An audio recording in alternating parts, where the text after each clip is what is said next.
আওয়ামী লীগের সকলেই এই গোলাগুলি শুরু করে দিয়েছে সকাল 9টা থেকেই। আমার সাথে যখন কথা হয় আমার ভাইয়ের, তখন জানালো যে ও রাস্তায়। আমি বললাম লোকেশন কোথায়, বললো বাই পেলে। আমি বললাম পরিস্থিতি কি, বলে গোলাগুলি হচ্ছে। আমি বললাম একটু সরে যা তুই, বলে ভাগ্যে যা আছে তাই হবে। আমার ভাই এই স্বৈরাচারের বিরুদ্ধে আন্দোলন করে ওকে পদত্যাগ করা এবং এই দেশকে মুক্ত করা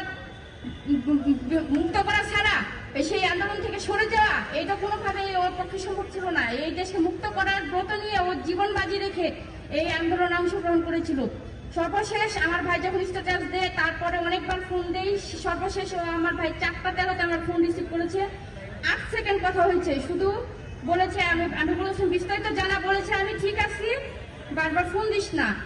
ওর তারপর আমি 6টার দিকে সংবাদ পাই যে আমার ভাইয়ের বুকে গুলি লেগেছে। ওর হাবিব হসপিটালে নিয়েছে, ওকে মৃত অবস্থায় আছে। আমাদের চলে যাওয়ার জন্য দ্রুত আমার ভাইকে রাত্রে আমরা এখানে গাড়ি পাচ্ছিলাম না, সব বন্ধ ছিল। রাত্রে আমি 11টার দিকে পৌঁছাই, ওকে আমরা পৌঁছানোর আগেই ওর ভার্সিটি থেকে নিয়ে যায়। কারণ হাবিব হসপিটালে এত পরিমাণ মৃতদেহ ছিল এবং আহত সংখ্যা ছিল যে আমাদের ফোন দিয়ে বারবার তাড়া দিচ্ছিল যে লাশ রাখার জায়গা নেই, আপনারা দ্রুত নিয়ে যান। এখানে লাশ এবং আহত সংখ্যা এত বেশি যে রাখার জায়গা নেই। আমরা যাওয়ার আগে ওই ভার্সিটি থেকে ওকে নিয়ে যাই। আমি গিয়ে দেখি আমার ভাইয়ের ওর ভার্সিটির গাড়িতে রেখে দিয়েছে। আমার ভাইয়ের রক্তে ভিজে গেছে গাড়ির সিট। আমার ভাইয়ের নেগেটিভ রক্ত ছিল, রেয়ার গ্রুপ ছিল। আমার ভাই রক্ত ঝরে শেষ হয়ে গেছে। আমার ভাইয়ের বুকে গুলি করেছিল, একটা গুলি আমার ভাই সব রক্ত শেষ করে দিয়েছে। আমার ভাই সবার যত শহীদ হয়েছে, যত ছাত্র এবং জনতা শহীদ হয়েছে, ওরা যে বাংলাদেশের স্বপ্ন দেখে শহীদ হয়েছে, ওরা তো শহীদ হয়েই গেল। সেই বাংলাদেশ তো পড়ে আছে। সেই শেখ হাসিনা তো দেশ ত্যাগ করে নিজের জীবন বাঁচিয়েছে, কিন্তু এই বাংলাদেশে তার সেটা পড়ে গেছে। তার মনের মতো সবাইকে সে সব জায়গায়, প্রশাসন থেকে শুরু করে সব জায়গায় সেটা করে দিয়ে গেছে। এই বাংলাদেশের অনেক সংস্কার প্রয়োজন, অনেক পুনর্গঠন প্রয়োজন। আমি আমার ভাইয়ের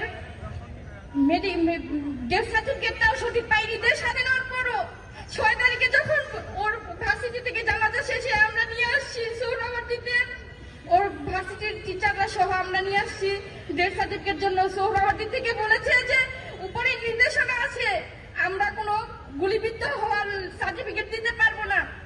এটা আমাদের আগের যে রেজিস্টার ছিল সেটা ডিবি এসে নিয়ে গেছে।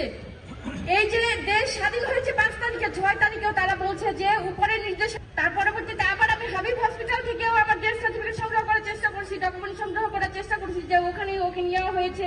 সেই রেজিস্টারটা পর্যন্ত আমাকে দেখতে দেওয়া হয়নি। ভুলে শহীদদের ভুলে সাথে সাথে আমরাও যদি ঘুমিয়ে যাই হবে না। ওরা হয়তো জীবন বিসর্জন দিয়ে ঘুমিয়ে গেছে, আমরা জেগে যদি ঘুমিয়ে যাই হবে না।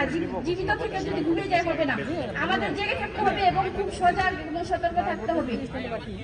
আমাদের এই দেশকে পুনর্গঠন করতে হবে। আমি বিশ্বাস করি যে ছাত্র জনতার সমন্বয়ে, যেহেতু এই স্বৈরশাসকের হাত থেকে আমাদের দেশকে আবার দ্বিতীয়বার স্বাধীন করা সম্ভব হয়েছে, ঠিক সেইভাবেই এই ছাত্র এবং নাগরিকদের সমন্বয়ে ঐক্যবদ্ধভাবে সবাই মিলে আবার আমরা এই দেশটাকে পুনর্গঠন করতে পারবো। তাই আমি এই যে যারা এই জাতীয় নাগরিক কমিটি গঠন করেছে তাদের প্রতি একটা দায়িত্ব দিচ্ছি যে আপনারা কখনোই আমাদের এই স্বাধীনতাকে হারাতে দিবেন না। শহীদরা এবং যারা আহত আছে, এদের যে স্বপ্ন ছিল, যেই স্বপ্ন নিয়ে তারা এই দেশের জন্য নিজের অঙ্গ বিসর্জন দিয়ে কেউ গাজী হয়ে বেঁচে আছে, আর যারা জীবন দিয়েছে তারা শহীদ হয়ে গেছে, তাদের এই ত্যাগকে ভুলে যাবেন না। তাদের এই ত্যাগকে মূল্যায়ন করে আপনারা তাদের স্বপ্নকে বাঁচিয়ে রাখবেন, তাদের সেই কাঙ্ক্ষিত দেশকে গড়ে তুলবেন। আমি আপনাদেরকে সেই দায়িত্ব দিতে চাই। এবং শুধু ছাত্ররা দায়িত্ব নিলে হবে না, আমাদের সব নাগরিককে দায়িত্ব পালন করতে হবে। আমরা আর কোনো অন্যায়ের সাথে আপোষ করব না। এই 16-17 বছর আমরা যেভাবে অন্যায়কে সহ্য করেছি, ভয়ে ভীত থেকেছি, আর তাতে স্বৈরশাসকরা সাহস অর্জন করে করে আমাদেরকে শোষণ করেছে ব্রিটিশদের মতো করে। সেই সুযোগ যেন আর কোনো রাষ্ট্রের ক্ষমতাসীন দল আর সেই সুযোগ না পায়, কেউ যেন আর কোনোদিন স্বৈরশাসক হওয়ার সুযোগ না পায়, সেই সাহসও করতে না পারে।